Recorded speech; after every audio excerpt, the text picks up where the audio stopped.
তিন যুগ পর হতে যাচ্ছে চট্টগ্রাম বিশ্ববিদ্যালয় কেন্দ্রীয় ছাত্র সংসদ চাকসু নির্বাচন। আজ থেকে শুরু মনোনয়নপত্র বিতরণ। সেখানকার খবর জানাতে আমাদের সাথে সরাসরি যুক্ত হচ্ছেন সহকর্মী মাহফুজ শুভ্র। মাহফুজ শুভ্র, চাকসু নির্বাচনের মনোনয়নপত্র বিক্রি কখন থেকে শুরু হবে এবং আপনারা শিক্ষার্থীদের সঙ্গে যারা প্রার্থী তাদের সঙ্গে কথা বলেছেন কিনা এবং প্রতিক্রিয়ায় আসলে তারা কি বলছেন?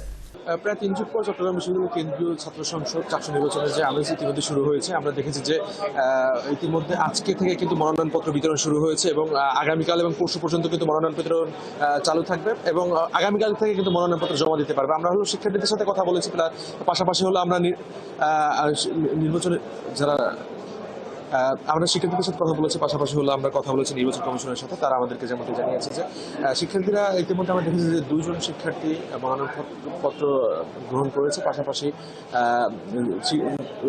মনোনয়নপত্র গ্রহণের সাথে সাথে নির্বাচন কমিশন তাদেরকে কিন্তু একটি নির্দেশনা দিয়ে দিচ্ছে। সেই নির্দেশনা ছিল এরকম কি যে ডোপ টেস্ট করানোর ক্ষেত্রে যে একটি রিসিপ্ট দেওয়া হবে, সেই রিসিপ্টটি দেখিয়ে ডোপ টেস্ট করানো হবে। পাশাপাশি ডোপ টেস্টের পাশাপাশি যে অন্যান্য যে নির্দেশনাগুলো রয়েছে সেই নির্দেশনাগুলো কিন্তু যারা মনোনয়নপত্র গ্রহণ করছে তাদেরকে কিন্তু পৌঁছে দিচ্ছে নির্বাচন কমিশন। আমরা যদি একটু বলি যে চট্টগ্রাম বিশ্ববিদ্যালয়ে যেই আজকের যে মনোনয়নপত্র বিতরণ শুরু হয়েছে এটি চলবে আসলে আজকাল এবং আগামী 16 তারিখ পর্যন্ত এবং আগামীকাল থেকে মনোনয়নপত্র জমা চালু শুরু হবে এবং সেটি চলবে 17ই সেপ্টেম্বর পর্যন্ত। এরপর আমরা দেখেছি যে বিশ্ববিদ্যালয় যে তফসিল ঘোষণা করা সেই তফসিল অনুযায়ী কিন্তু মনোনয়ন আগামী 12ই অক্টোবর কিন্তু চাকসু নির্বাচন অনুষ্ঠিত হবে এবং শিক্ষার্থীরা কিন্তু এ নিয়ে খুবই উচ্ছ্বাস প্রকাশ করেছে এবং তারা ক্যাম্পাসে কিন্তু এখন নির্বাচনী আমেজে বহমান রয়েছে। তো চট্টগ্রাম বিশ্ববিদ্যালয় থেকে আসলে মনোনয়নপত্র আজকে বিতরণ শুরু হয়েছে।